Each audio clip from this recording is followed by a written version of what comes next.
He found her in a country of 50 million people, in a city of 10 million strangers. On the one night she let herself believe she was finally safe.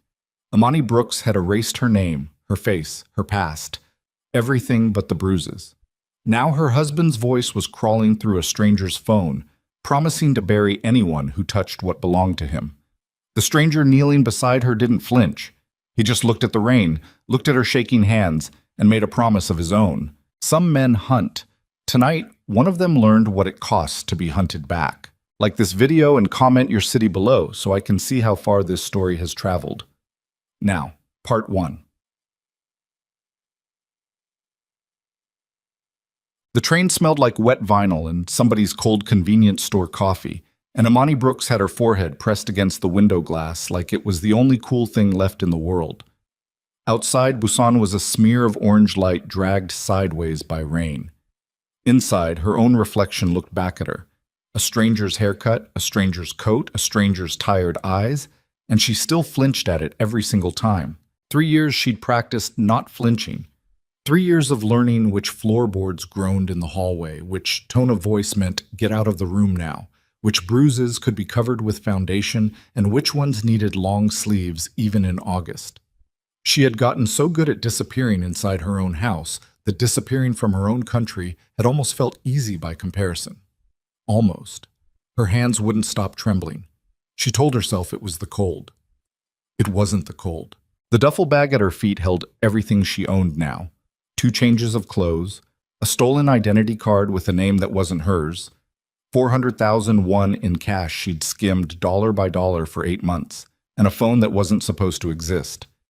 Everything else, her real passport, her wedding ring, her teaching certificate, the photographs of her mother, she'd left behind in a city 300 miles south, folded into a drawer like a body she'd decided to stop being. She was 31 years old, and she had run away from her own life like a teenager skipping school, except the stakes weren't detention.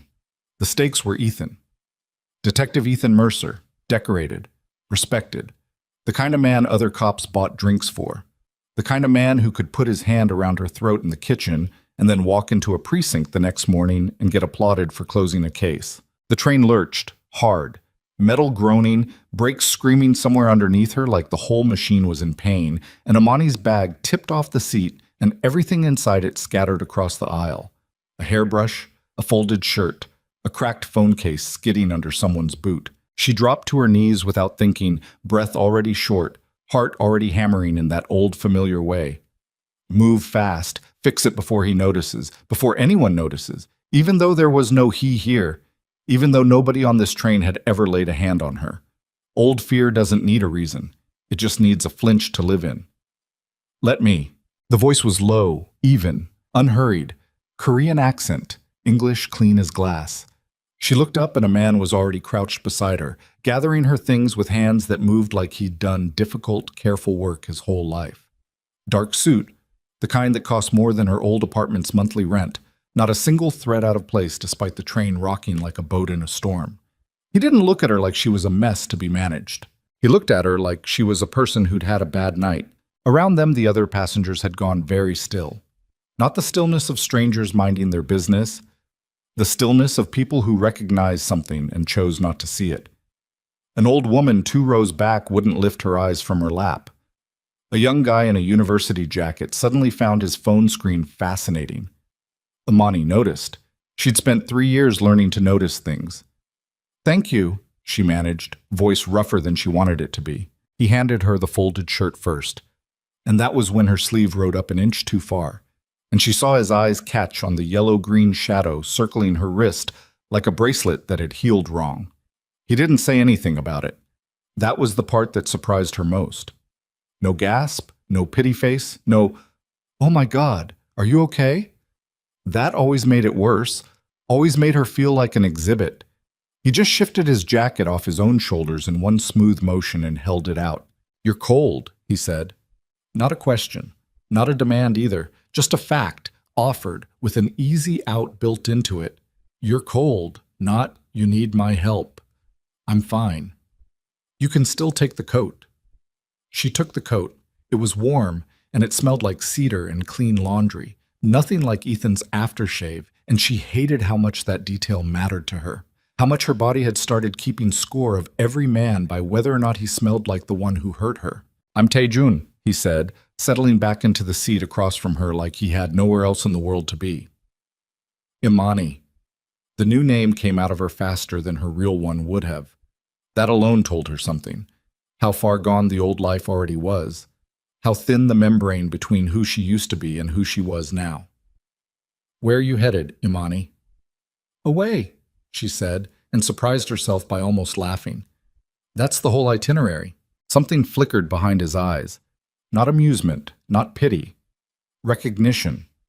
Like he'd heard that answer before, from someone else, a long time ago. And it had cost him something to hear it. That was the moment her cracked phone buzzed against the floor of the train car. She knew the number. She'd memorized it the way you memorize a scar. Not because you want to, but because it's always there when you look down. Her stomach dropped through the floor of the train. "Don't," she whispered, to no one, to herself, to the phone. Her hand wouldn't move to pick it up. Tae-jun reached down without asking permission and lifted it before she could stop him. He looked at the screen, at the saved name, Ethan, and then he looked at her face, at the way all the blood had drained out of it in half a second, and something in his expression went from calm to absolutely still. The stillness of a man deciding something. He answered it. "Who the hell is this?" Ethan's voice came through tinny and furious, loud enough that Imani could hear every word even 3 feet away. "Put my wife on the phone. Now." "Your wife," Tae-jun repeated, like he was turning the words over to check them for flaws, "isn't available. You don't know who you're talking to." Ethan's voice cracked with that particular rage she knew better than her own heartbeat. The rage that built right before something broke, a plate, a door, her. "I'm a detective. I will find her. I will find you. And when I do—" "You'll do nothing," Tae-jun said, and his voice hadn't risen 1 degree, hadn't gotten 1 ounce louder, which made it so much worse than shouting. "The woman you're looking for is no longer yours to threaten." Silence on the line. Imani could picture Ethan's face perfectly, the vein at his temple, the way his jaw worked when something didn't go his way. "Tell her," Ethan said finally, low and ugly, "that I'm coming. Tell her wherever she runs, I am coming." Tae-jun ended the call without another word and set the phone down on the seat between them, screen dark, like he'd just put down something contaminated.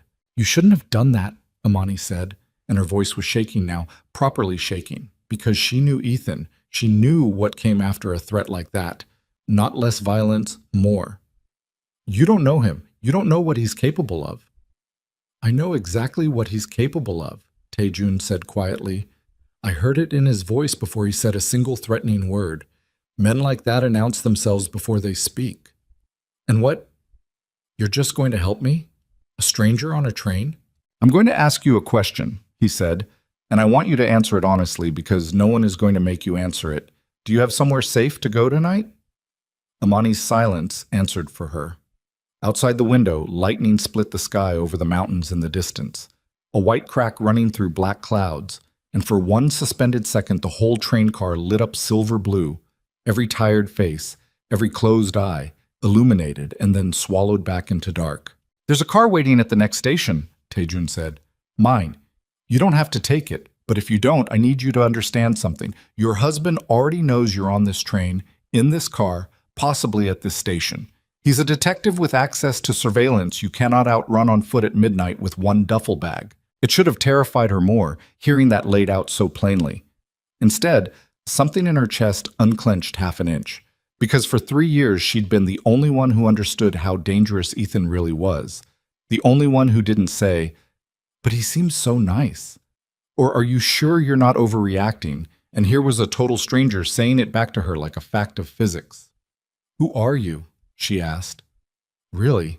Someone who's seen this before," he said, "and someone who isn't going to ask you to trust him, just to survive the next hour. The trusting can come later, if it comes at all." The train began slowing, station lights swimming up out of the rain-streaked dark, and Imani sat there with a stranger's coat around her shoulders and a stranger's calm voice in her ear, and the absolute certainty that whatever she chose in the next 90 seconds was going to be the rest of her life. The station was nearly empty, rain coming down in sheets under sodium lights, and the car waiting at the curb was long and black and armored in a way she only half registered. Windows too thick, frame sitting too low and heavy on its wheels for a normal sedan. A driver stood by the rear door with an umbrella already open, face blank, professional, the kind of blank that came from training rather than indifference. Imani stood on the platform with her ruined duffel bag and felt the old voice in her head start up. The one that sounded like her mother. The one that sounded like every cautious instinct she'd ignored on her wedding day. You don't get into cars with strange men. You don't trust calm. Calm men can still break things. But Ethan had been calm too, once. Calm and charming and devastatingly kind, right up until the lease was signed and the ring was on her finger and there was nowhere left to retreat to. She knew now that calm wasn't the same as safe. She also knew, standing in the rain with her old life 400 miles behind her and nothing but a stolen name in front of her, that she had run out of better options. Last chance to walk away, Tae-jun said, holding the car door, rain darkening his shoulders, not the coat he'd given her. I won't follow you. I won't ask twice. Why does that matter to you? She asked, whether I walk away or not. Because the last time someone needed help, and I made the choice for her, he said, and something in his face closed like a door. I got it wrong. I don't make that mistake twice. She didn't know what that meant. She didn't ask. She got in the car. The door shut with a sound too solid for an ordinary vehicle, a sound like a vault closing, not a trap, just weight, just security. And the engine pulled smoothly away from the curb, leaving the station in the rain and the last visible trace of her old name behind on the platform. Imani Brooks did not know yet that the man beside her commanded an empire stretching across 2 cities and into rooms most citizens of Korea would never be allowed to enter. She didn't know his name carried weight in boardrooms and backrooms alike, that his quiet voice on a phone could end careers and his silence could end lives.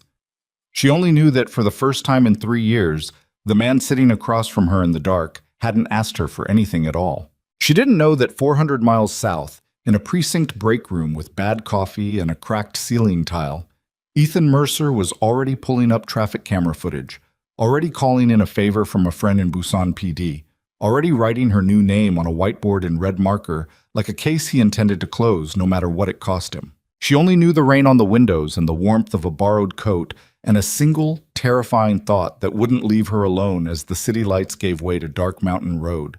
I just traded one kind of danger for another. I just don't know yet which one is going to kill me. The estate didn't look like a house.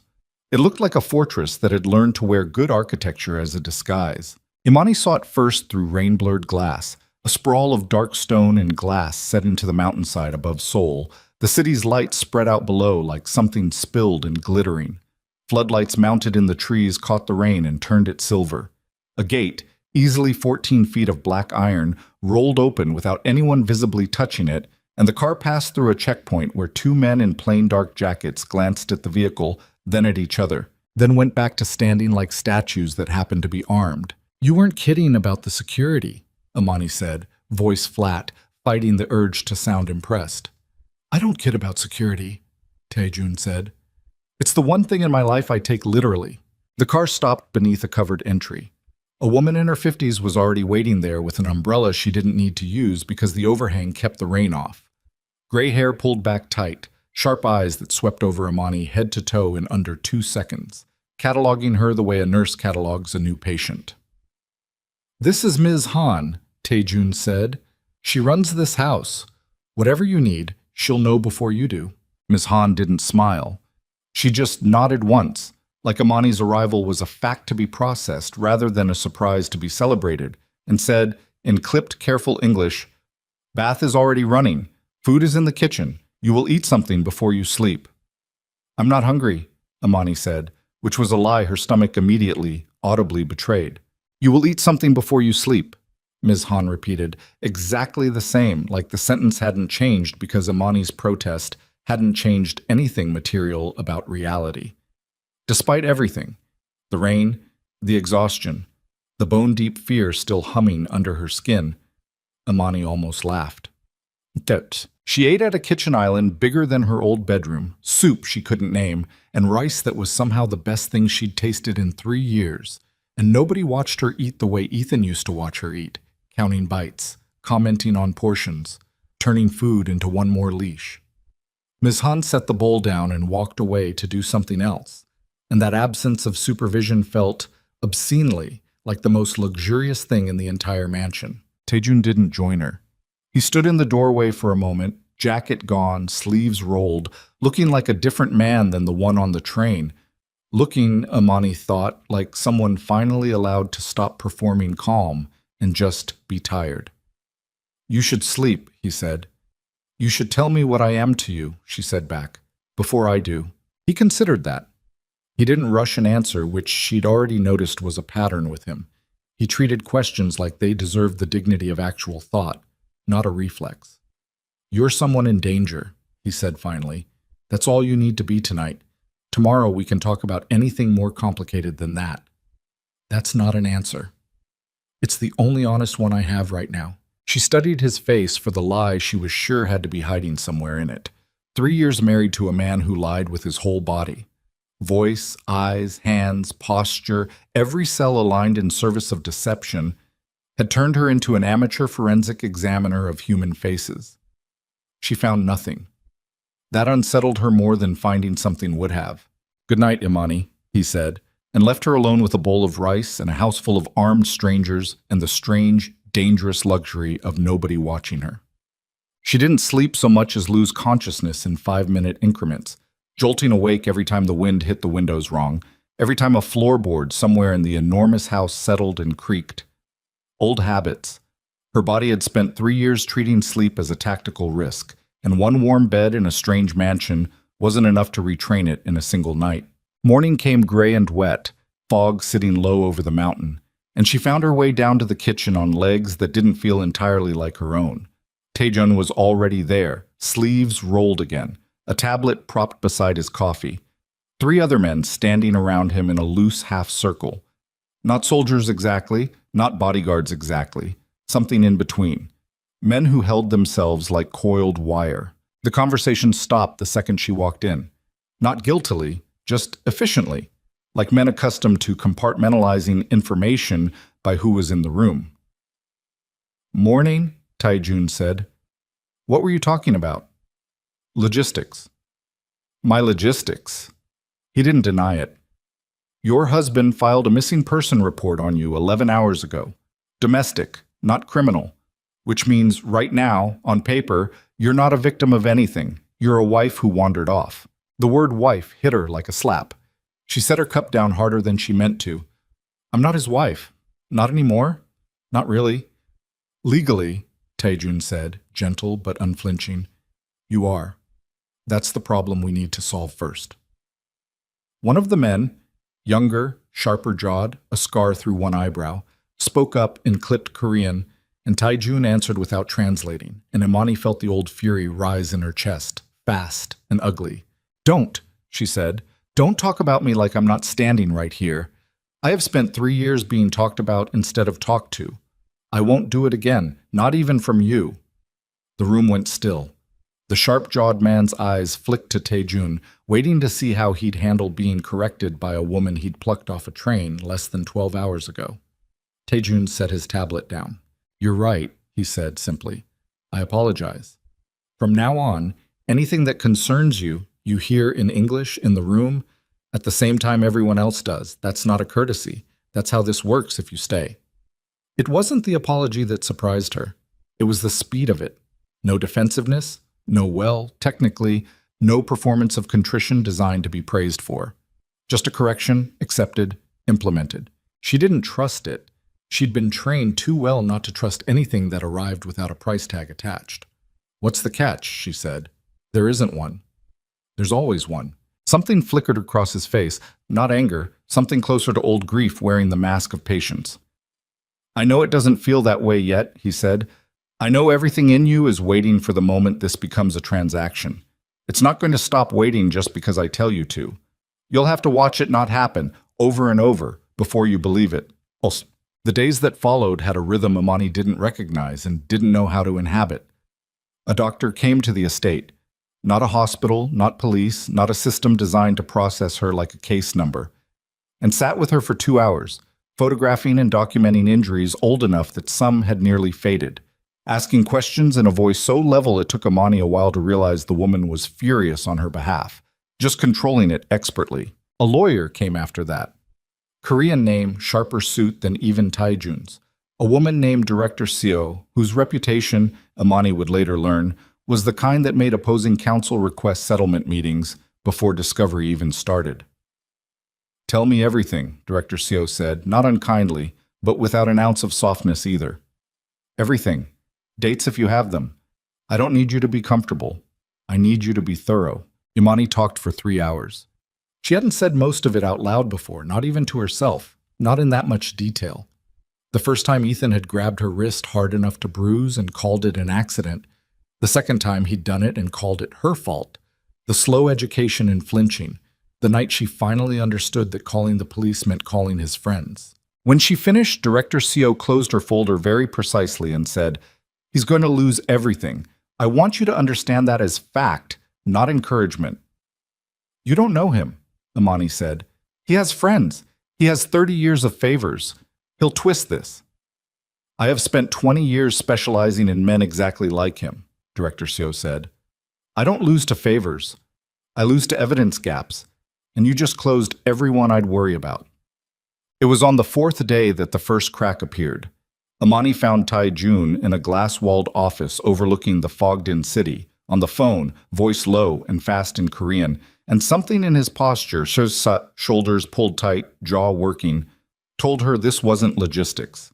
This was bad news arriving in real time. She waited until he hung up. "What?" "It's not your concern." "Don't!" The word came out harder than she meant it to, edged with 3 years of being told what was and wasn't her concern by a man who used that phrase as a leash. "Don't you do that to me. Don't decide what I'm allowed to know." Taejun's jaw tightened. For the first time since the train, she saw something close to anger in him.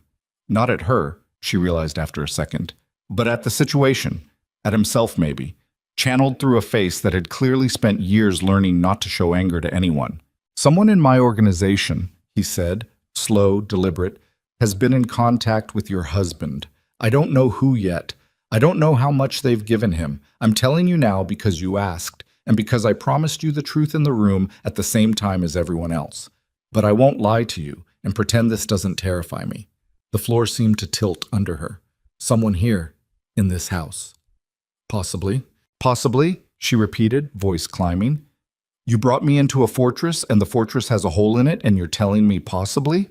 "I'm telling you the truth as I have it," he said, voice still level even as hers rose, and something about that evenness made her want to scream, made her want to throw something, because it reminded her, God, it reminded her so much, of every time Ethan had stayed perfectly calm while she fell apart, using his calm like a weapon to make her feel insane for being afraid. "Don't talk to me like that," she snapped. "Like what?" "Like, calm. Like nothing's wrong. You don't get to be the only person allowed to be scared in this conversation." Taejun went quiet. Really quiet. The kind of quiet that meant something had landed. "You're right," he said finally. "I'm sorry. I learned a long time ago that staying calm keeps people alive. I forgot that to someone who's lived through what you've lived through, calm can look like control. It's not. I am terrified right now. I have been terrified since the moment I found out. I just don't know any other way to carry it." It wasn't an excuse. It was infuriatingly an explanation. And Imani hated how much that distinction mattered to her. Hated how much 3 years with Ethan had trained her to need to know the difference before she could trust her own reaction. "I want to know everything," she said. "Every update, every name. I don't care if it scares me. I would rather be scared and informed than calm and blind. I did calm and blind for 3 years, and it almost got me killed." "Understood." A beat. "Imani, what?" "If this gets worse," he said, "and it might, I need you to know the exits in this house. Not because I think you'll need to run from me. Because I never again want a woman under this roof not knowing where the doors are." That sentence, "a woman under this roof," landed strange in her chest. Plural, where she'd assumed singular. History, where she'd assumed she was the first. "There have been others," she said, not a question. There have been others, he confirmed. What happened to them? His face did something complicated. Some of them are alive and safe and never speak to me again, which is the outcome I want for all of them, including you. One of them isn't alive. He paused. My sister. The name dropped into the room like a stone into still water. You never told me that, Amani said. I'm telling you now, Ochtet. That night, the estate's security system chimed wrong. Not an alarm. A notification, soft, almost polite. The kind of sound a house makes when it's trying not to alarm anyone unnecessarily. Amani was in the room they'd given her, reading without really reading, when she heard footsteps moving fast down the hallway outside. Low Korean voices. The particular controlled urgency of people who'd trained extensively for exactly this kind of moment, and were now using that training. She opened her door before anyone could tell her not to. The sharp-jawed man, she'd learned his name was Min Jai, was speaking rapid fire into a radio, and down the hall, Taejun was already moving toward the front of the house, dressed despite the late hour, face carved into something hard and focused that she hadn't seen before. What's happening? She said, falling into step beside him before anyone could stop her. Someone's at the gate. Ethan. Yes. Her stomach dropped through the floor, an old, familiar, sickening lurch. How does he know where I am? That's the question I intend to get an answer to tonight, Taejun said, and his voice had gone somewhere colder than she'd heard it go before. Not louder, never louder, just colder, like ice forming fast over still water. They reached the front entry where a bank of monitors showed the main gate in grainy night vision green. And there he was. Detective Ethan Mercer, in full uniform despite the hour, badge catching the floodlight, standing at the gate like he had every legal right in the world to be there, like the gate itself was committing a crime by being closed against him. Imani's whole body went rigid. 3 years of conditioning didn't care that she was 400 miles from home, in a fortress, surrounded by armed men loyal to someone else. Her body saw his face on the screen and reacted like he was standing in the room. You don't have to go out there, Taejun said, watching her face, not the screen. I know. You don't have to see him at all. I know that too. Her voice was shaking, but she didn't stop talking. But if I hide every single time, I never stop being the woman hiding. I want to see his face when he realizes the gate isn't opening. Taejun studied her for a long moment, and something in his expression shifted. Not surprise exactly, something closer to respect arriving ahead of schedule. All right, he said, but you stay behind me. Not because I'm deciding for you, because there are men with rifles on that wall, and I won't risk you being the first thing he sees.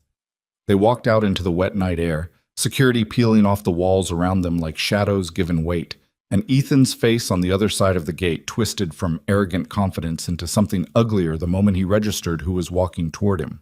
Imani! His voice cracked across the courtyard, raw, furious, performing concern for whatever cameras he assumed might be watching. Baby, thank God.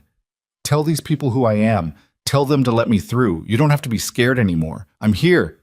Don't, she said, and her own voice surprised her with how steady it came out. Call me baby. His face went through 3 expressions in 2 seconds. Confusion, hurt, and then the thing underneath both of those. The thing she'd learned to recognize faster than anything else about him. Fury, barely leashed. You drugged her, he snarled at Taejun, switching targets with practiced ease. You kidnapped my wife. I'm a detective. Do you understand what I can do to you? You can do nothing, Taejun said. And he said it the way he'd said it on the phone days ago, on a rain-lashed train, flat, final, almost bored. She walked into my car. She is walking, talking, and standing 2 feet behind me of her own free will. If you'd like to test what nothing means legally, I have a lawyer who would relish the opportunity. This isn't over, Ethan said, low now, dangerous in the way that mattered more than the shouting ever had. You think a gate stops me? You think money stops me? I built my whole career finding people who didn't want to be found. And I've spent my whole life making sure people who don't want to be found stay that way, Taejun answered. We'll see whose career holds up better. Ethan's eyes slid past him to Amani, and his voice dropped into something almost tender, almost convincing, the exact register he'd used on their first date 8 years ago, the one she used to fall for every time. I love you, he said. You know that. Whatever he's telling you, whatever lies, I love you, Imani. Come home. For one terrible second, some old, exhausted, 8 years deep part of her wanted to believe it. That was the part that scared her most. Not him, not his threats, but the fact that some splinter of her still flinched toward the man who'd hurt her, the way a bone aches at the sight of an old break even after it heals. You don't love me, she said, and her voice broke on the word love, but she pushed through it anyway. You love that I used to be scared of you. That's not the same thing. I figured that out on a train in the rain 4 nights ago, and I'm not unfiguring it out because you're standing at a gate yelling. Ethan's face went rigid, all pretense of tenderness collapsing at once. You'll regret this, he said. Both of you. Leave, Taejun said, before I let my security stop being polite about it. Ethan held his ground for one more beat, long enough to make a point, long enough to remind everyone watching that he chose to leave, that nobody made him. And then he turned and walked back to his car, and the taillights cut twin red lines through the fog as he pulled away down the mountain road. Imani realized she'd been holding her breath the entire time. She let it out in a long, shaking exhale, and her knees nearly went out from under her, adrenaline draining away all at once and leaving exhaustion in its wake. Taejun caught her elbow before she fully buckled, steady, not gripping, just present. You didn't have to do that, he said quietly. I know, she said again. I wanted to. How do you feel? Like I just took my first breath in 3 years, she said, and like I'm going to throw up. Possibly at the same time. A ghost of a smile crossed his face, the first real one she'd seen, there and gone fast, like he wasn't sure he was allowed it yet. They didn't sleep that night, either of them, not really. Imani found him hours later on the terrace, city lights blurred gold and white through the last of the fog. A tablet open beside him showing a name he was staring at like it might rearrange itself into someone else if he looked hard enough. You found him, she said. The one who's talking to Ethan. I have a name, he said. I don't have proof yet. The two aren't the same thing, and acting on the wrong one gets people killed who don't deserve it. Who is it? He hesitated. For a half-second, she thought he'd retreat into "that's not your concern" again, and her whole body tensed for the fight. He didn't. Someone I trusted with my sister's case, 6 years ago, he said. Someone who watched what happened to her and still, 6 years later, decided money mattered more. His jaw worked. I don't know yet if I'm angrier at him or at myself for not seeing it. You can't see everything, Imani said. I lived with a master manipulator for 3 years and didn't see what he really was until my arm was in a cast and a doctor asked the wrong right question. That's supposed to comfort me? No, she said. It's supposed to tell you that smart people get fooled by people who are good at hiding. It doesn't make you stupid. It makes you human, and apparently you've been pretending you're not allowed to be that. He looked at her for a long moment, something raw moving behind his eyes, something that had nothing to do with security protocols or syndicate business, and everything to do with 2 people standing on a terrace at 4 in the morning after surviving a night that should have broken either one of them. Imani, he said, I need to tell you something, and I need you to know I'm not telling you to manipulate you into staying. Okay, when you walked out to that gate tonight, he said, I have never in my life been more afraid of losing someone, and I have buried people I loved. That terrifies me more than your husband does. The wind moved between them, cold and damp with the last of the storm, and Imani stood there with her heart slamming against her ribs for reasons that had stopped, somewhere in the last 4 days, being entirely about fear. I don't know how to do this, she said, voice small in a way she hated. I don't know how to let someone be kind to me without waiting for the bill. Then don't figure it out tonight, he said. Just stand here. That's enough for tonight. She did. They stood there in silence while the fog burned off the city below them, and somewhere 400 miles south, a man with a badge and a grudge was already pulling case files, already calling old favors, already deciding that if he couldn't win Imani back through love, he'd win her back through war. And somewhere inside the walls of this very house, a man whose loyalty Taejun had never questioned was already drafting the message that would let that war find its way through the front gate. The first crack in the fortress had already opened. Neither of them knew yet how wide it would split, or how soon, or how much it would cost before it closed again.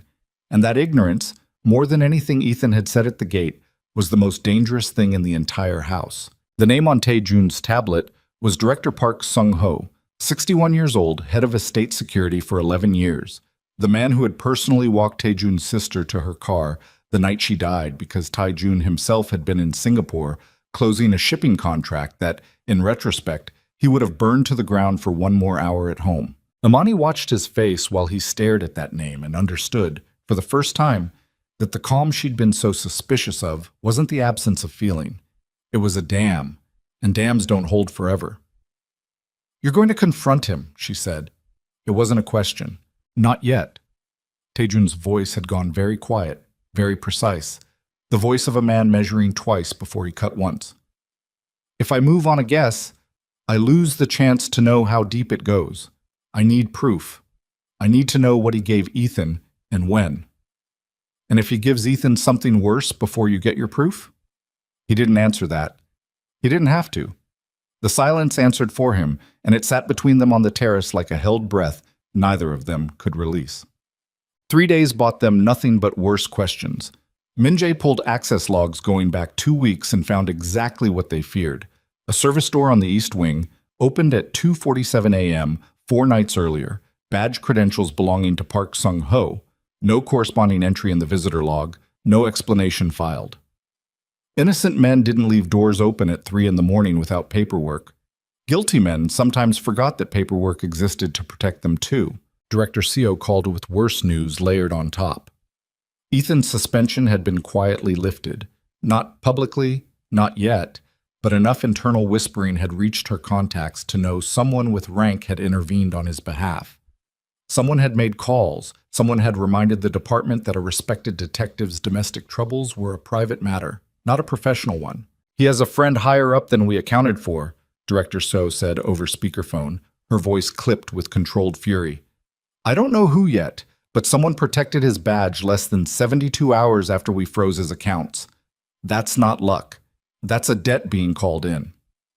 Imani sat at the kitchen island, hands wrapped around a cup of tea.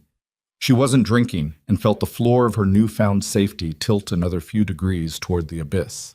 "Every time we win something," she said mostly to herself, "he finds a way to take it back. It's like he's got a hand on the scale no matter what we do." "Then we find his hand," Tae-jun said, "and we break it." Well, Park Sung-ho was summoned to the estate security office on a gray Thursday afternoon under the pretext of a routine quarterly review. The kind of meeting that happened 4 times a year, the kind of meeting that wouldn't raise an alarm in a guilty man's chest if he'd had practice keeping his chest still. Imani wasn't supposed to be in the room. She insisted anyway, and after a long look that weighed her resolve against the risk, Tae-jun let her stand against the back wall, arms crossed, silent witness to whatever was about to happen. Park Sung-ho walked in looking exactly like a man with 11 years of unblemished loyalty behind him, gray-templed, broad-shouldered, the kind of steady presence that made younger guards stand straighter without being told. He bowed slightly to Tae-jun, the gesture automatic, decades deep. "Sir," he said, "you wanted to review the quarter." "I wanted to review the East Wing service door," Tae-jun said, "and the 2:47 a.m. access log from 4 nights ago." Park's face didn't change. That was the first tell, the thing that gave him away faster than any flicker of guilt would have. A man with nothing to hide reacts to a strange question with a strange expression. A man with everything to hide has had time to practice not reacting at all. "There must be an error in the log," Park said, voice even. "I was at the door checking the perimeter sensor. Routine. At 3 in the morning. Alone. With no corresponding maintenance ticket." "I don't file a ticket for every walkthrough, sir." "You do," Tae-jun said. "For every walkthrough on the East Wing specifically, because that's the protocol you personally wrote 4 years ago after the breach attempt in Incheon. You wrote the rule, Director Park. You don't get to forget it conveniently." The room's temperature seemed to drop 10 degrees. Imani watched Park's jaw work, watched the calculation happen behind his eyes, not the calculation of an innocent man trying to remember an unremarkable night, but the calculation of a guilty one deciding how much to admit and how much to still try to bury. "What are you accusing me of?" Park said, and his voice had an edge now, defensive, sharpening. "I'm not accusing you of anything yet," Tae-jun said. I'm asking you to explain a door that opened in the middle of the night with your credentials and no record of why. Maybe someone cloned my badge. Maybe, Taejun agreed, too easily, the agreement itself a trap. Then you'd have no objection to us pulling the facial recognition from the East Wing camera for that exact timestamp. And there it was. The half second too long before Park answered. The way his shoulders dropped a fraction of an inch, not in relaxation, but in the particular collapse of a man who has just watched his last exit close. There is no camera footage, Park said quietly. I disabled it before I went through. The confession landed in the room like a gunshot. Imani felt her pulse jump in her throat. Min-jae, standing near the door, went rigid, hand drifting unconsciously toward his hip. Why? Taejun said. Just that. One word, and underneath its flatness, a depth of betrayal Imani could feel from across the room, like heat off a stove. Park's composure finally broke, not into tears, not into pleading, into something colder and sadder. A man finally setting down a weight he'd carried in silence. My daughter, he said. She needed surgery, the kind insurance doesn't cover, the kind that doesn't wait for next year's bonus. I went to a moneylender 8 months ago. I didn't know who was behind him until the debt was already too deep to walk away from. Ethan Mercer doesn't lend money in Korea, Taejun said. He's a detective with frozen accounts. He didn't reach you. Someone reached you on his behalf. Park's eyes flicked just once toward Imani, and something in that glance made her stomach drop before he even said the name. A man named Cho, Park said. Says he works for an information broker based out of Seoul. He told me he had a buyer interested in anything to do with you, sir. Your security, your routines, your guest. His eyes didn't quite meet Imani's. I told myself it was just information, not danger. I told myself that for 8 months. Information about her location was the danger, Taejun said, voice dropping into something that made even Min-jae take an involuntary half-step back. You handed a violent man a map to the one place she thought she was safe. I know. Park's voice cracked for the first time. I've known since the gate. I saw him standing there, and I knew exactly how he found the road up the mountain, because I'm the one who told the man who told him. Imani's hands were shaking. She set the tea down before she dropped it, the porcelain clicking against the counter loud in the heavy silence. How much did he give them? She said. Her own voice came out steadier than she expected, steadier than she felt. Not in money, in information. What does Ethan know right now that he didn't know a week ago? Park looked at her directly for the first time since he'd walked in, and something in his face, shame maybe, or the particular exhaustion of a man who'd run out of room to lie, made him answer her instead of Taejun. Floor plans, he said. Partial. The east and south wings. Guard rotation schedules for 2 of the 3 shifts, and he hesitated, and that hesitation told her the worst part was still coming. The location and approximate specifications of the panic room. The room went silent enough that Imani could hear her own pulse in her ears.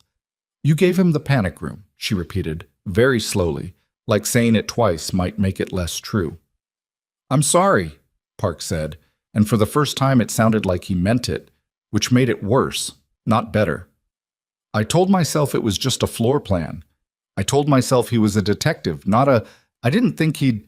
You didn't think, Taejun said, voice arctic now, because thinking would have required admitting what you'd already become. A man who sells the one place meant to keep a survivor safe.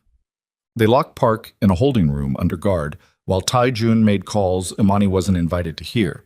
And she didn't fight the exclusion this time, partly because she understood some conversations needed privacy, to be honest, and partly because she needed 5 minutes alone to stop her hands from shaking before she did something she'd regret, like throwing the nearest breakable object at the nearest wall. She found Director Seo on the phone instead, in the den, pacing. There's more, Director Seo said the second Imani walked in, and the lawyer's face had a grim cast that made Imani's stomach clench all over again. I just got off with my contact at the department. The reinstatement of Ethan's badge wasn't a favor from someone above him. It was a deal. What kind of deal? He's working a confidential informant case, Director Seo said. Officially. The department brought him back under a different unit, supposedly to run an undercover operation involving organized crime networks operating in and around Seoul. Her eyes met Imani's, and the weight in them made the floor tilt all over again. Imani. He's not chasing you as a jealous husband anymore. He's using you as bait to build a federal case against Taejun's entire organization. If he finds you again, this isn't a domestic dispute. It's an arrest, with you as the witness who hands him everything he needs. The words took a moment to fully land, the way a wound sometimes takes a moment to actually hurt after the cut. He's not trying to get me back, Amani said slowly. He's trying to use me to take Taejun down. And if he succeeds, Director Seo finished, you go from rescued victim to material witness in a federal organized crime case. Your protection order becomes irrelevant. Your freedom becomes leverage in someone else's prosecution. And every piece of evidence we've built against him gets reframed as evidence that you were a willing participant in a criminal enterprise, manipulated by the man who kidnapped you in the first place. Imani sat down hard on the arm of the nearest chair, the room spinning slightly, the entire architecture of the last 5 days. The doctor, the lawyer, the careful, patient rebuilding of her own legal standing, collapsing into something far more dangerous than she'd let herself imagine. This was never about getting me back, she said, almost to herself. It was never about love. It was never even really about control. It's about his career. I'm a case file to him. I always was. I just thought the bruises meant something personal. Taejun found her there 20 minutes later, Director Seo already gone to make more calls, and the look on his face told her he'd already heard the same news from a different angle. You knew, she said before he could speak. Some piece of this. You suspected. I suspected he had backup he hadn't shown his hand on yet, Taejun said. I didn't know it was a federal operation built around my organization specifically. That's new information, and it changes everything. Does it change how you feel about me being here? The question came out sharper than she meant it, edged with 3 years of being a liability to someone, of watching men's affection curdle the second she became inconvenient.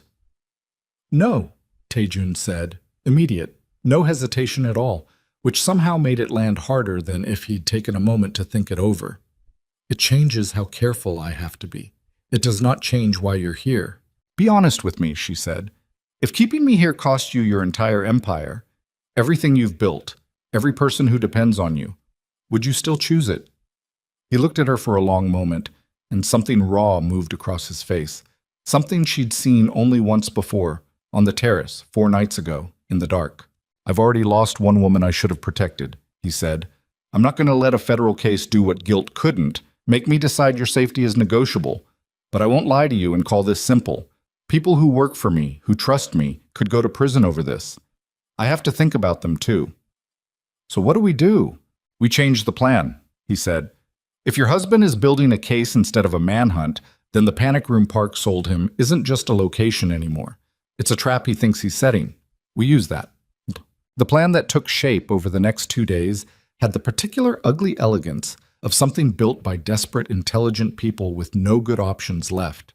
Director Seo would file an emergency motion using the doctor's documentation, framing any attempt by Ethan to approach the estate as a violation of the protection order regardless of his federal cover story, a legal tripwire designed to make any move he made against the house radioactive the second it happened. Min-jae would quietly relocate the real panic room's contents and reinforce a decoy 2 floors below the one Park had described, turning the leaked information itself into a liability for whoever relied on it. And Imani, against every instinct Taejun had to keep her locked safely away from all of it, insisted on one condition. I want to be in the room when this plan gets executed, she said, not hidden in a closet somewhere waiting to find out how it went. I have spent my whole life finding out how things went after the fact, from someone else, filtered through what they decided I was allowed to know. I'm done with that. This isn't about trust, Taejun said. It's about exposure. If something goes wrong, I want to know in real time, not learn about it secondhand from a hospital bed or a headline. Her voice didn't waver. You told me on day 1 this was the one thing I got to choose. Choose it with me, or don't, but don't take it away from me to make yourself feel better about protecting me. He exhaled slowly, something between frustration and reluctant respect crossing his face. All right, he said, but you stay with security at all times. No exceptions. Fine. I mean it, Imani. I said fine. On. What none of them accounted for What no amount of careful planning could account for, because it came from a direction nobody was watching, was the photograph. It arrived on Director Seo's secure email 2 days later, forwarded from an anonymous account that traced, after an hour of frantic digital forensics by Min Jae's team, back through 3 proxy servers to an IP address inside the Seoul Metropolitan Police's own network. The photograph was grainy, taken from a distance with a long lens through what was unmistakably the art gallery they'd visited the previous week. Imani and Taejun standing close together near a sculpture, his hand resting briefly, lightly, at the small of her back, her face turned up toward him mid-laugh, caught in a moment that had felt, at the time, like the first unguarded happiness she'd allowed herself in years. Attached to the photograph was a single line of text, no greeting, no signature. This is what a federal witness looks like when she's been compromised by the man she's supposed to be testifying against. Tell your client her credibility just became my best evidence. Imani stared at the image on the screen until her vision blurred, and the realization hit her in successive, devastating waves. Every gentle moment, every careful kindness Taejun had offered her, every inch of healing she'd let herself believe was real, all of it was about to be weaponized as proof that she wasn't a victim at all, but a willing accomplice. A woman who'd traded one dangerous man for an even more dangerous one and called it love to cover the trail. He's going to use this to destroy the abuse case, Director Seo said grimly, reading the same email over Imani's shoulder. If he can paint you as complicit with Taejun's organization, every piece of documentation we've built becomes evidence of a cover story instead of evidence of abuse. The doctor's reports, the financial records. A defense attorney will argue you fabricated all of it to escape a marriage you were already planning to leave for a wealthier, more powerful man. That's insane, Imani said, voice rising despite herself. That photograph is one moment, one conversation about a sculpture. It doesn't have to be true, Director Seo said. It only has to be plausible enough to create doubt in front of a judge. And Imani, I need to tell you something else, and I need you to brace yourself before I do. Imani's stomach was already in free fall before the lawyer finished the sentence. The photograph wasn't taken by a stranger with a long lens and a grudge, Director Seo said. The metadata traces to a device registered inside this estate's network. Whoever took it, or whoever sent it, had access from inside these walls. Park wasn't the only leak. There's someone else. The words detonated in the room like a second bomb dropped directly on top of the first crater, and Imani felt the last solid ground she'd been standing on, the belief that the worst betrayal had already been found and contained, give way entirely beneath her feet. She looked up to find Taejun standing in the doorway, having clearly heard the last several sentences, his face gone, the particular bloodless white of a man realizing that the fortress he'd built to protect the people he loved had not one hole in it, but 2, and that the second one might be standing close enough to either of them right now to have heard everything they were about to do next. It's someone close, he said quietly, almost to himself. Park didn't have access to that gallery outing's internal scheduling. Only a handful of people did. Imani's mind raced through every face she'd seen in the house over the past 5 days. Ms. Han's careful, watchful eyes. Min Jae's sharp, ever-present vigilance. The rotating guards whose names she'd never bothered to learn because Taejun had assured her every single one of them that they were beyond reproach. Who, she said, who had access to that schedule? Taejun didn't answer right away, and the silence stretched long enough that Imani understood, with a sick lurch, that he already had a name in his head, a name he was terrified to say out loud, because saying it would mean admitting that the betrayal hadn't come from the margins of his trust. It had come from somewhere much closer to its center. The name came out of Taejun like something physically extracted from him. Su-min. Imani didn't recognize it at first, and then she did, and the recognition landed like ice water down her spine. The young woman who brought tea to the study every morning. Quiet, careful, always 2 steps behind Ms. Han, the kind of presence so consistently unremarkable that Imani had stopped registering her as a person and started registering her as furniture, which she understood now, sickly, was exactly the kind of invisibility that made betrayal possible. She's been with this house 4 years, Taejun said, voice hollowed out. She has access to every internal calendar. She would have known about the gallery before I did. Why? Imani said. What does Ethan have on a tea girl in your own home? Min Jae answered that one, jaw tight, already pulling up something on his tablet. Her brother, 26 years old, picked up 8 months ago on a drug charge in Busan. Possession, not trafficking, but enough to put him away for years under mandatory sentencing if it's prosecuted aggressively. He turned the screen toward them. A booking photo, a young man's face slack with fear. The arresting officer's name is on the file. He didn't have to say it. Amani already knew. Ethan, she said. Ethan? Min-jae confirmed. Looks like he buried the charge, made it disappear, in exchange for information about this house. Sumin didn't sell us out for money. She sold us out to save her brother from a 15-year sentence. Imani felt something twist inside her chest that she hadn't expected. Not less anger, but anger complicated now by an ugly, intimate understanding of exactly what it felt like to make an impossible choice with someone else's life hanging in the balance. She knew that particular flavor of desperation. She'd lived inside it for 3 years. That doesn't make it okay, she said, mostly to herself. No, Taejun agreed.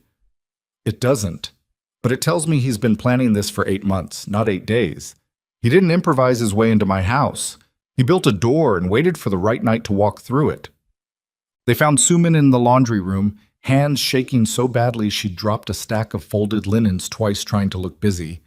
And the moment Min-jae said her name in that particular flat tone reserved for confrontations, she didn't even try to lie.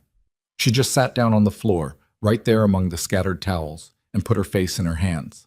I'm sorry, she said, in Korean first, then again in broken English, like she needed both languages to carry the weight of it. I'm so sorry. I didn't know what else to do. How much? Taejun said. How much have you given him? Schedules, she whispered. Where she goes, when. I told myself it was just information, not danger. The same lie everyone tells themselves right before they find out it was never just information. Did you know about the panic room change? Amani said, stepping forward before she could stop herself. Did you know Min-jae moved it?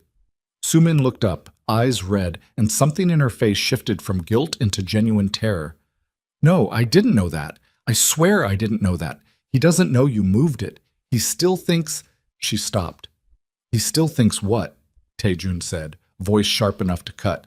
He asked me yesterday, Sumin said, barely audible, to confirm the original location one more time. For tonight. He said tonight. The room went absolutely silent. Imani felt the words land like a physical blow. Tonight. And somewhere outside, as if the universe had been waiting for exactly that cue, thunder rolled low and long across the mountain, the first rumble of a storm that had been building all afternoon without any of them noticing. Well, within the hour, the estate transformed from a house under quiet siege into a house bracing for direct assault. Min-jae pulled every available man off rotation and onto active perimeter, doubled the watch at the East Wing service door, and personally walked Imani through 2 separate evacuation routes she hadn't known existed. His voice clipped and fast. No room left for gentleness. If the lights go, he said, you go left, not right. Right leads to the generator room. Wrong direction in the dark gets you trapped. Understood. If you hear 3 short alarms, that's a breach. You move immediately. You don't wait to see who's coming. Understood. If something happens to me, he added, quieter, find Ms. Han. She knows this house better than anyone alive, including him. Imani nodded, throat too tight to answer, and somewhere in the back of her mind a small, exhausted voice noted the absurdity of her life. A literature teacher from a quiet American suburb, learning evacuation routes in a Korean crime lord's mountain estate, memorizing escape patterns the way she used to memorize lesson plans. Taejun found her in the hallway outside her room as the first real rain began hammering the windows, his face drawn tight with something that wasn't quite fear, but lived in the same neighborhood. I have to go to Singapore, he said. Tonight. The contract closing can't wait another day without raising questions that put everyone here at greater risk. If I cancel now, on no notice, people will ask why, and the answer leads straight back to this house. Imani's stomach dropped. You're leaving, tonight, with the storm building, with Ethan possibly hours away? I don't have a choice that doesn't cost something, he said. If I stay and the contract collapses publicly, my legitimate business interests unravel, and every protection I've built around you unravels with them, slower, but just as completely. If I go, I'm gone for less than 12 hours, And this house has more security inside its walls right now than most government buildings. 12 hours, she said. He could do a lot in 12 hours. I know. His hand found hers, brief, steady. I wouldn't go if I thought there was any other way. I need you to trust the plan even when I'm not standing in the room watching it work. She wanted to argue. She wanted to grab the lapel of his jacket and refuse to let him walk out the door into a black, stormy night with a man like Ethan circling somewhere out there in the dark. But she'd spent 3 years with a man who made every decision for her under the banner of protecting her. And some new, hard-won part of her recognized the difference between being protected and being controlled, even when both of them, in the moment, felt exactly like fear. Go, she said. Close your contract. Come back. I will. Hijun. She caught his sleeve before he could turn away. Come back. I will, he said again, softer. And for 1 second his careful composure cracked just enough to show her the man underneath it. Scared, too, in his own way, carrying 12 hours of risk on his shoulders the same way she was. Then he kissed her forehead, quick, almost chaste, and was gone down the hall, his footsteps swallowed fast by the sound of the storm outside. The power failed at 11:52 p.m. Imani knew the exact time because she was looking at her phone when the lights died. Not flickered, not dimmed, just gone, all at once. The entire house plunged into a darkness so total it felt like something physical pressing against her skin. The emergency backup lights kicked in half a second later, dim red strips along the floor molding, barely enough to outline the shape of the hallway. And somewhere deep in the walls, she heard the building systems groan and stutter as they tried and failed to reboot. Then the alarm. 3 short tones, exactly like Minjae had described, cutting through the dark like a blade. Breach. Her body moved before her mind fully caught up. 3 years of conditioned fear transforming instantly into something closer to discipline. Left, not right. Left leads away from the generator room. Left is safe. And she was halfway down the hallway, one hand trailing the wall for guidance, when she heard the first gunshot, distant. Muffled by walls and rain, but unmistakable. She froze for exactly 1 second, heart slamming so hard she could feel it in her teeth, and then she kept moving because freezing was what the old Imani did, and the old Imani was the one who ended up cornered in a kitchen with a broken wrist. Ms. Han found her at the junction near the east stairwell, a flashlight in one hand and something that looked disturbingly like a kitchen cleaver in the other, face set in an expression of pure, focused calm that Imani found, in that moment, more reassuring than any amount of armed security could have been. This way, Ms. Han said, no wasted words, and led her through a service door Imani hadn't even known existed, down a narrow back stairwell that smelled like dust and old stone, toward the lower level where the real panic room waited behind 3 inches of reinforced steel. They didn't make it. A figure rounded the bottom of the stairwell ahead of them, tall, broad-shouldered, soaked through from the storm outside, a service pistol gripped in one hand and a small flashlight clamped between his teeth, sweeping the dark in jerky, practiced arcs. Ethan. He spotted them at almost the same instant Imani spotted him, and for one suspended, terrible second, nobody moved, the only sound the rain hammering somewhere above them, and Imani's own ragged breath tearing in her throat. Then Ethan smiled. That smile. The one she used to mistake for charm 8 years ago. The one she now recognized as the exact moment before something broke, and said, "There you are." Miss Han moved fast, faster than Imani expected from a woman her age, cleaver flashing up and forward, but Ethan's training won out over surprise.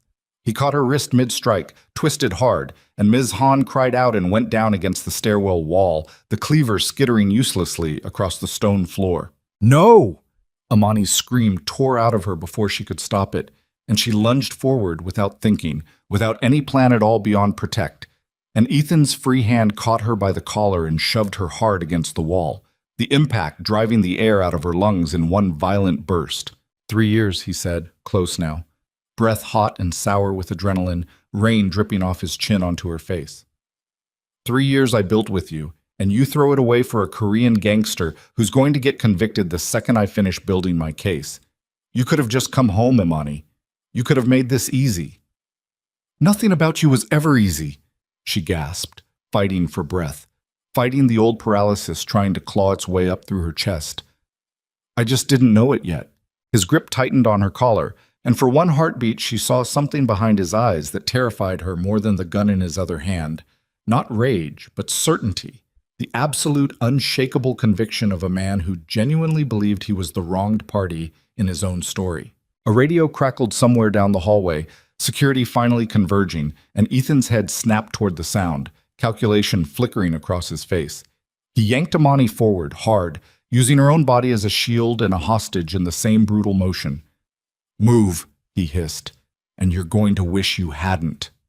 He dragged her up through the back stairwell, away from the converging security teams, away from Ms. Han crumpled against the wall, every step a fresh bruise blooming where his fingers dug into her arm.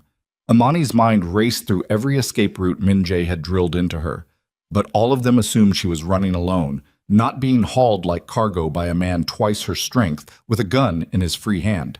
He pushed her through a door she recognized. The master suite, Taejun's room, dark and rain-lashed, the floor-to-ceiling windows showing nothing but black sky split occasionally by lightning. "This is where he sleeps," Ethan said, shoving her toward the center of the room, voice climbing now, something coming unglued in him as adrenaline burned through whatever composure he'd walked in with. "This is where the great untouchable Kang Tae-jun lays his head at night. I wonder how untouchable he feels when he comes home and finds you gone, and finds this room exactly the way I left it." "He's not even here," Amani said, scrambling backward, putting the bed between them. Anything between them. "You broke into an empty house for nothing." "He's on his way," Ethan said, and something in his certainty made her stomach drop. He knew, somehow he knew, the timeline, the flight, the return. Soo-min, she realized, or someone else. Another leak, another door left open by fear or money, or both. "My informant's been very thorough. He'll be back within the hour, and when he walks through that door, he's going to find exactly what I want him to find." "What do you want?" Amani said, voice shaking but steady enough to keep talking. Keep him talking. Buy seconds. Buy anything. "What's the actual end of this, Ethan? You shoot him? You drag me out at gunpoint? You really think that ends with you walking away a free man?" "It ends," he said, "with him dead, and you back where you belong, and a story about a kidnapping gone wrong that nobody's going to question too hard, because everybody already believes a Korean crime boss is exactly the kind of man who gets shot by the husband he stole a woman from." The sheer calculated coldness of it stole her breath worse than the gun ever could. He'd planned this, not in a fit of rage. Planned, structured, a story already built and ready to be told to whoever needed to hear it.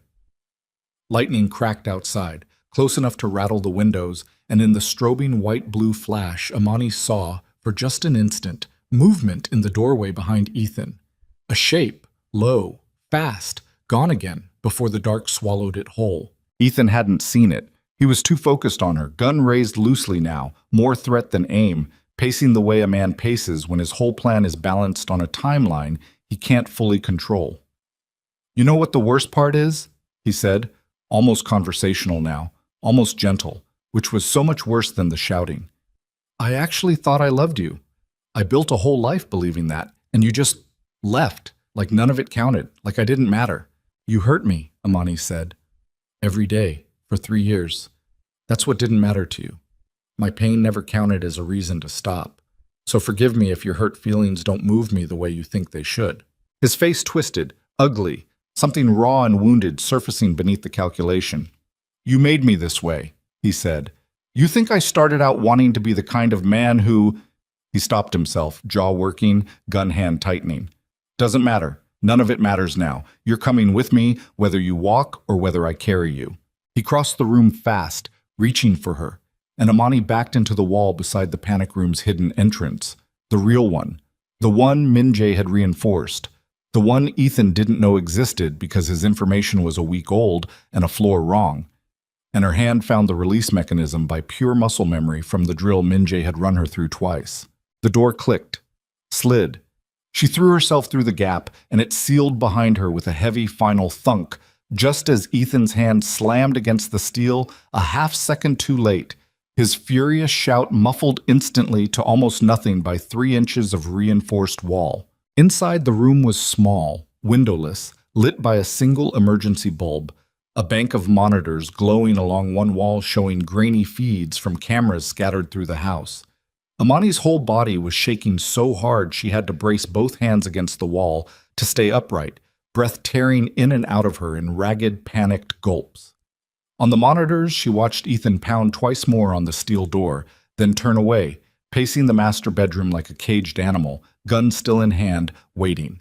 And on a different screen, in the grainy green of a hallway camera near the front entrance, she saw a car's headlights sweep briefly across the windows outside, cutting off as the vehicle pulled into the covered entry below.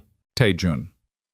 Home 12 hours early instead of late, his instincts having apparently screamed loud enough on the flight back that he turned around before even landing, racing through a storm-lashed mountain road toward a house that had no idea, no way to warn him, that the man waiting inside it had a gun and a story already written about exactly how this night was supposed to end. Imani's hand hovered over the comm panel beside the monitors, Min-jae's voice echoing in her memory. If something happens to me, find Ms. Han. Except Ms. Han was down, bleeding somewhere in a stairwell, and security was scattered chasing shadows through a blacked-out house. And the only person who could warn Taejun before he walked straight into an ambush was her, trapped behind a steel door, watching the whole catastrophe unfold in grainy silence on a bank of screens that couldn't transmit a single word. She slammed her palm against the comm panel. Static. Dead air. The breach had taken out more than the lights. It had taken out the one system that might have saved him. On the monitor, the front door opened. Taejun stepped through it, soaked, alone, calling a name into the dark hallway that the cameras couldn't carry sound for, but that Imani could read perfectly on his lips. Imani. And upstairs, in the master bedroom, Ethan stopped pacing, turned toward the sound of footsteps, finally climbing the stairs, and raised his gun toward the doorway with the patient, terrible calm of a man who had been waiting his entire life for exactly this moment to arrive. Imani didn't decide to move. Her body decided for her, the way it had on the gate that first night, some old paralysis finally, completely burning away into something that looked a lot like its opposite. She hit the release mechanism, and the steel door slid open onto the dark hallway, and she was running before she'd fully registered the decision, bare feet slapping cold stone, lungs burning, the only thought in her head a single repeating word. No, no, no. Not him. Not like this. She reached the bottom of the master suite stairs in time to hear Taejun's voice carry down through the dark. Calm, even now, even walking blind into a house he knew had been breached, calling her name like a man who refused to consider the possibility that calling it wouldn't bring an answer. Taejun? The scream tore out of her raw and wild, nothing careful about it, nothing controlled. Gun? He has a gun! She heard him stop. 1/2 second of silence, the whole house holding its breath, rain hammering the windows like something trying to get in. Then Ethan's voice, low and satisfied, drifting down from the master bedroom doorway. There he is. Imani took the stairs 2 at a time, every old instinct screaming at her to stay back, stay hidden, stay safe, the way she'd stayed safe for 3 years by making herself small. And she silenced every one of them because small hadn't kept her safe. Small had kept her trapped. And she was done being a woman who survived by disappearing. She reached the top of the stairs and saw them both framed in the bedroom doorway.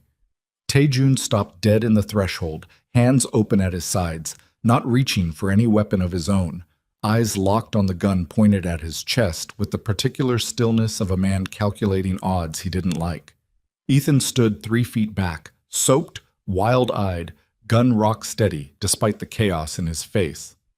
Imani, get back, Taejun said, without turning, voice pitched low and urgent.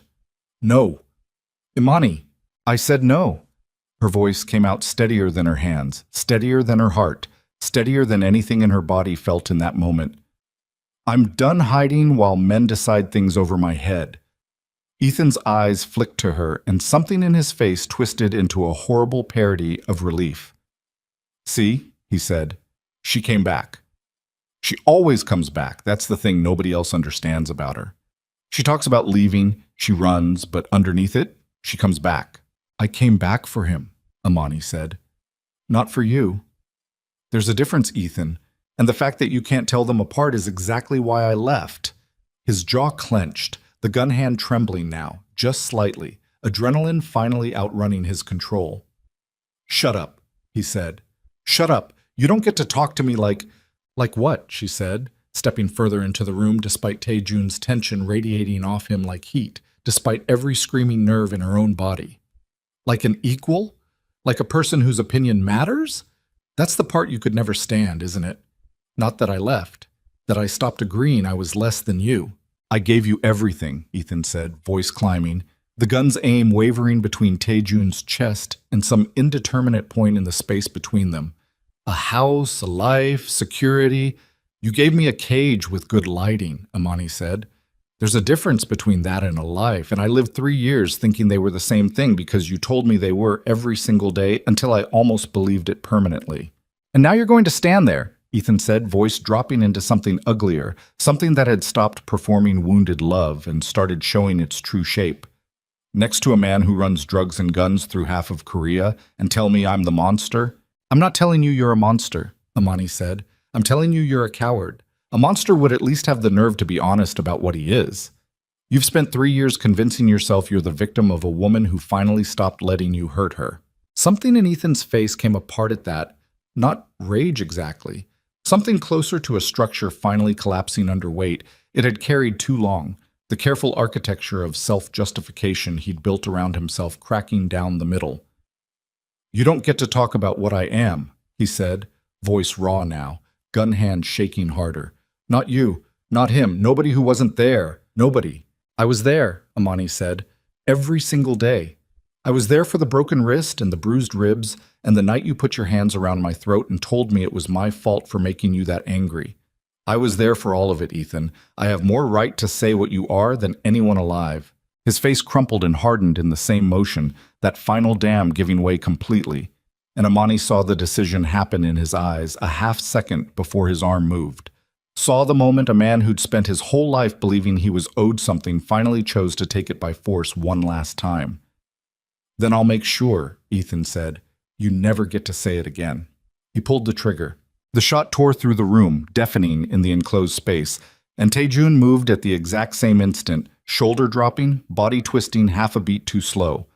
The bullet caught him high in the side, spinning him hard against the doorframe, with a sound that wasn't quite a scream, more like air forced violently out of a body that hadn't been ready for it. Imani's whole world narrowed to a single point of white-hot terror, and the old paralysis tried one last time to claim her, and failed, because some new architecture had already replaced it. Something built over 5 days of a quiet house, a careful man, 100 small permissions asked instead of taken. She didn't think.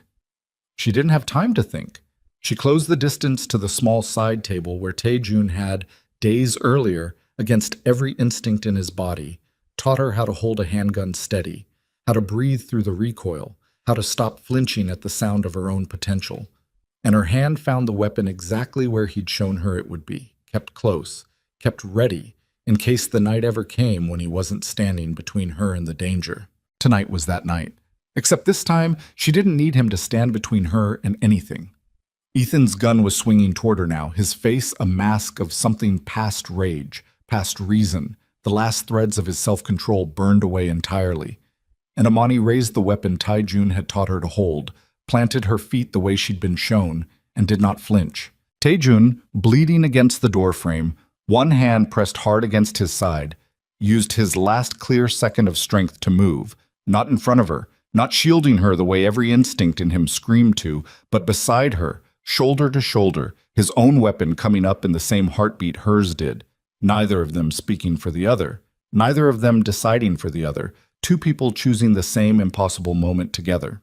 You don't get to decide this either, Amani said, voice steady as stone, gun leveled dead center on the man who'd spent 3 years convincing her she had no choices left at all. Not anymore. Ethan's finger tightened on the trigger. 2 shots answered him, fired in the same half-second, indistinguishable from each other in the deafening closeness of the room. Amani's and Taejun's fired together, neither one alone responsible, neither one needing to be. Ethan Mercer's body jerked backward, gun clattering from his hand, and he went down hard against the foot of the bed, eyes wide with a kind of stunned betrayal. Like even in the last conscious second of his life, he couldn't quite process that the woman he'd spent 3 years certain he owned had just been the one to end him. He didn't get back up. The silence afterward had a texture Amani had never experienced before. Not the held-breath silence of fear, but something heavier, stranger. The silence of a thing finally, completely over. Her ears rang with the gunshot's echo. Her hands were shaking now, violently, the gun still gripped in fingers that had forgotten how to let go. Taejun slid down the doorframe to the floor, blood spreading dark through his shirt, breath coming in short, controlled bursts that cost him visible effort. Taejun... The gun fell from Amani's hands, forgotten, and she was on her knees beside him before she'd consciously decided to move, hands pressing hard against the wound, blood hot and slick between her fingers. "Stay with me. Don't you dare. Stay with me." "I'm here," he managed, voice thin but steady, the corner of his mouth twitching towards something almost like humor even now, even bleeding on his own bedroom floor. "Told you, I'd come back." "This isn't funny." "I know," he said. "Pain makes me strange. Ask anyone." Footsteps thundered up the stairs. Min-jae first, weapon drawn, eyes sweeping the room in one fast professional arc before landing on the scene and processing it in an instant. Behind him, two more security men, and behind them, Ms. Han, one arm cradled against her chest but upright, alive, furious in a way that suggested she intended to survive purely out of spite. "Medical now," Min-jae barked into his radio, already crossing the room, already pressing a folded shirt against Taejun's wound with practiced efficiency. Gunshot, upper left torso, conscious, breathing. "He's going to be fine," Amani said, more to herself than anyone. An instruction issued to the universe rather than a statement of fact. "He's going to be fine. I'm going to be fine," Taejun echoed, weaker now, eyes fighting to stay focused on her face like she was the one fixed point in a room that had started for him to spin. "Amani, don't talk, save it." "Amani," he said again, insistent even now, even bleeding, even with his voice fraying at the edges. "You didn't flinch. Shut up and let them help you." "You didn't flinch," he said a third time, like it mattered more than the blood, more than the pain, more than anything else happening in that room, and something in his eyes, proud, astonished, fading but fighting not to, told her he meant it as the truest thing he had left to say before the dark folded over him. The investigation that followed took 11 days, and Director Seo handled every hour of it with the precision of a surgeon and the patience of a woman who had been waiting her entire career for a case this clean. Security footage from the cameras that hadn't been disabled showed Ethan's forced entry in granular, undeniable detail. Forensic analysis confirmed the trajectory and timing of every shot fired. Ms. Han's testimony, given from a hospital bed with her arm in a cast, was precise and devastating. Park Sung-ho's confession, given in exchange for leniency regarding his daughter's circumstances, established a clear timeline of corruption stretching back 8 months. Soo-min's brother's case was quietly, separately reviewed and found to have been built on coerced testimony from the start, the charges against him dismissed entirely, once an honest prosecutor finally looked at the file without Ethan's thumb on the scale. Every hidden piece of the architecture Ethan had built around himself, the badge, the favors, the federal informant cover story he'd invented to weaponize Amani's own trauma against the people protecting her, came apart in the light, piece by piece, until there was nothing left of Detective Ethan Mercer's 18-year career, but a paper record of a man who had used his authority for exactly as long as nobody powerful enough was watching. The Seoul Metropolitan Police Department issued a brief statement acknowledging serious misconduct and announcing an internal review of the supervisory failures that had allowed it to continue. There was no parade, no triumphant headline with Amani's face on it. There was simply, finally, an ending. Quiet, bureaucratic, and absolute. She found to her own surprise that the quiet ending was the only kind she actually wanted. Taejun's recovery took longer than the legal proceedings. 6 weeks of careful healing, punctuated by visits from the same trusted physician who documented Amani's injuries on her first night in the house. And Amani spent most of those 6 weeks in a chair beside his bed that Ms. Han eventually stopped pretending was anyone else's chair but hers. "You don't have to sit here every day," Taejun told her, on a gray afternoon 3 weeks in, color finally returning properly to his face. "I know. You could be doing something else. Resting. Healing yourself." I am healing myself, Imani said. This is what it looks like right now, sitting in a chair, watching you breathe, making sure the universe doesn't get a second chance to take that away from me. He studied her for a long moment, something tender and slightly bewildered in his expression, like a man still adjusting to the strange weight of being someone's chosen thing rather than someone's possession. I keep thinking about what you said, he told her, in the room, before you fired. You don't get to decide this either. I think about that more than I think about getting shot. Why? Because for years, he said, I thought protecting people meant deciding things for them so they'd never have to carry the weight themselves. My sister never got to decide anything in the end. I decided to be in Singapore that week. The world decided the rest. I spent years afterward deciding everything for every woman who came through this house, telling myself it was protection. You're the first one who ever stood next to me and made me understand the difference. Good, Imani said. Because I plan on making you understand it for the rest of your life, every time you try to slip back into deciding things for me out of habit. I look forward to it, he said, and meant it, and she could tell he meant it by the way his eyes crinkled even through the lingering pain, and something in her chest, long broken, settled 1 degree closer to whole. She didn't move back to America. She thought about it, in the early weeks, turned the idea over the way you turn over a stone to check what's living underneath.